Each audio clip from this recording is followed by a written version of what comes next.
Happy birthday Nara Lokesh గారు. Happy birthday Nara Lokesh గారు. Happy birthday Nara Lokesh గారు. అందరికీ నమస్కారం అండి. ఈరోజు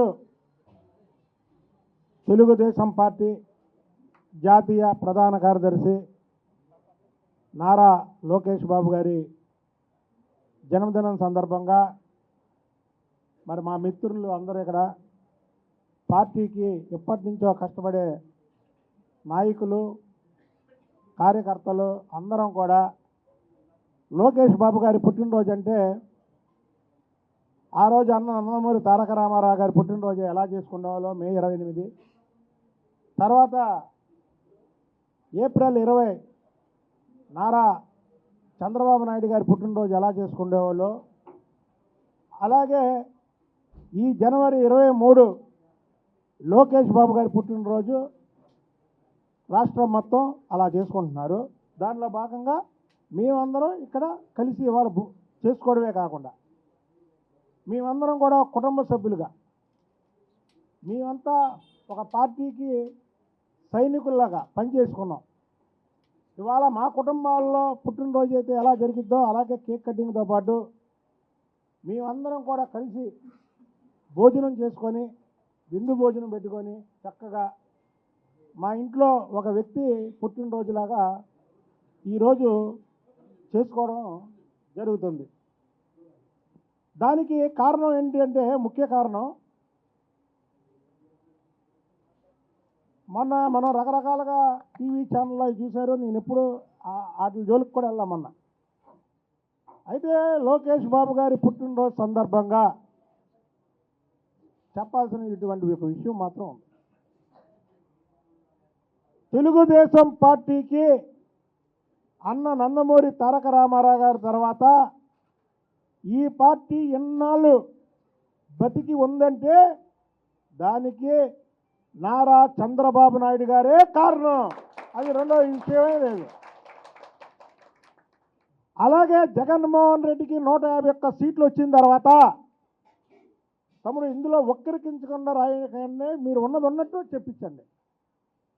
జగన్మోహన్ రెడ్డికి 151 సీట్లు వచ్చిన తర్వాత అసలు తెలుగుదేశం పార్టీ ఉంటుందా ఉండదా అని తెలుగుదేశం పార్టీలో పదవులు అనుభవించినటువంటి వ్యక్తులే బయటికి వెళ్ళిపోయి తెలుగుదేశం పార్టీలోనే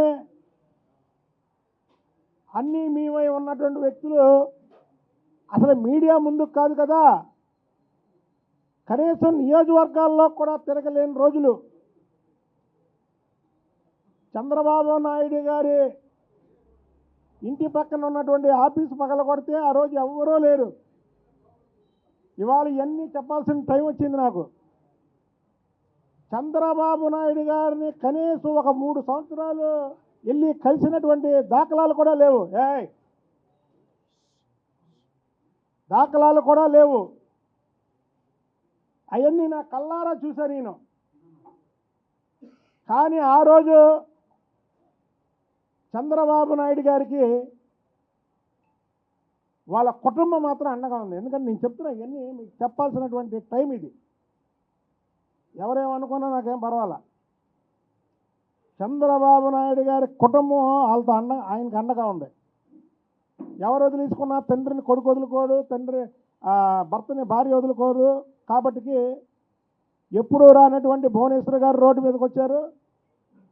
లోకేష్ బాబు అయితే తన తండ్రి గురించి అల్లాడిపోయాడు, పార్టీ గురించి. అది మా కళ్ళారా మేము చూసాం. ఏంటంటే వాళ్ళకి దగ్గరగా ఉండే వ్యక్తులుగా మేము చూసాం. అయితే వాళ్ళు సోషల్ మీడియాలోనూ వివిధ రకాలుగా వస్తున్నాయి. ఇందాక చంద్రబాబు నాయుడు గారు నేను టీవీలో చూసా, వారసత్వ రాజకీయాలు కాదన్నారు. కరెక్ట్. వారసత్వ రాజకీయాలు చంద్రబాబు గారు ఎప్పుడూ ఎంకరేజ్ చేయరు. కానీ లోకేష్ బాబు విషయానికి వచ్చేసరికి వారసత్వ రాజకీయం కాదు. పార్టీ కష్టంలో ఉన్నాడు, కష్టంలో నిలబడ్డాడు.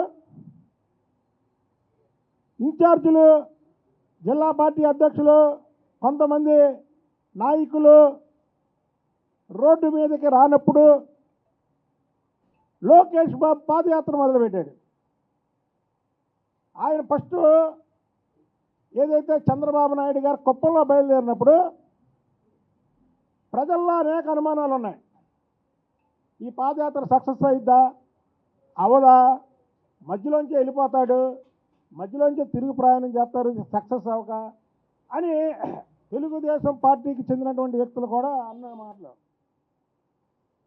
కానీ లోకేష్ బాబు గారి పాదయాత్ర ఎలాగైందంటే, ఏదైతే కుప్పంలో ఆయన మొదలుపెట్టినప్పుడు ఉన్న గ్రాపు ప్రతిరోజు రోజుకి అలాగ పెరుగుతూ వచ్చేసరికి ఇళ్లల్లో ఉన్నటువంటి నాయకులు, పార్టీకి దూరంగా ఉన్నటువంటి నాయకులు, పార్టీని వదిలేసినటువంటి నాయకులు, వైసీపీలో ఉన్నటువంటి నాయకులు అందరూ కూడా వచ్చేది తెలుగుదేశం పార్టీయే.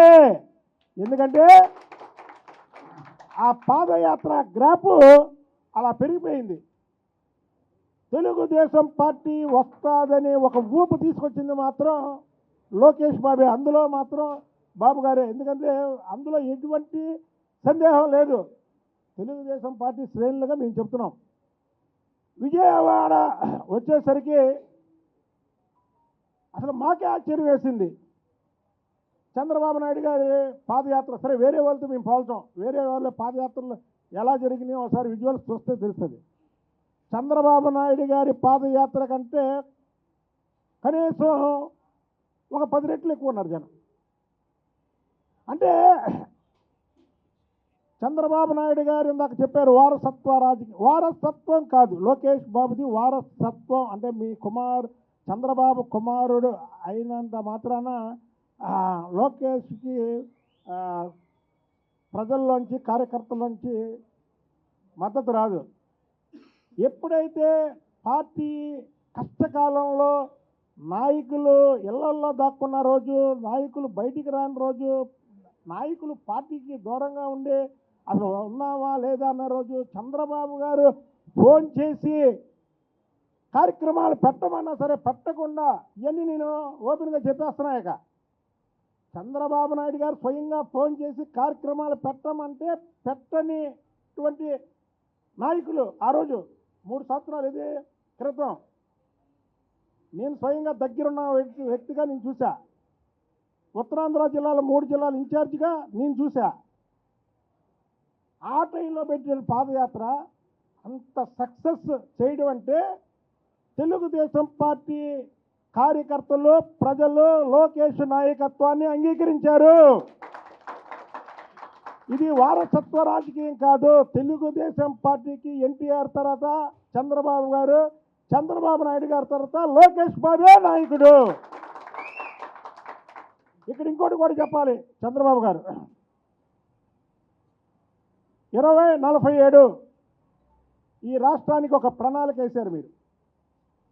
నెంబర్ 1 మీరు 2020 అంటే అందరూ ఏదో అనుకున్నారు, ఏంటి చంద్రబాబు నాయుడు గారు 2020 అన్నాడు, 2000లోనే ఓడిపోయాడని. కానీ మీరు ఆ రోజు 99కు ముందు అన్నటువంటి 2020 నిజంగానే ఈరోజు అభివృద్ధి ఆంధ్రప్రదేశ్ కానీ తెలంగాణ కానీ.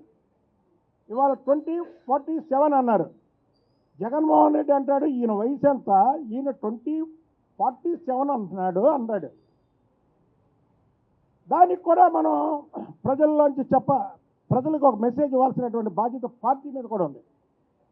ఎందుకంటే లోకేష్ బాబు గారు వారసత్వ రాజకీయం కాదు. ఇప్పుడు నేను చెప్పా ఏమని, ఖచ్చితంగా పార్టీ కష్టకాలంలో ఉన్నప్పుడు, చంద్రబాబు నాయుడు గారు కష్టకాలంలో ఉన్నప్పుడు, చంద్రబాబు నాయుడు గారు ఫోన్కి నాయకులు స్పందించలేనప్పుడు, పార్టీ అసలు అయోమయంలో పార్టీ ఉంటుందా లేదా అని అనుకునేటప్పుడు లోకేష్ బాబు గారు చేసినటువంటి పాదయాత్ర అది 100% ఇది అయిపోయింది.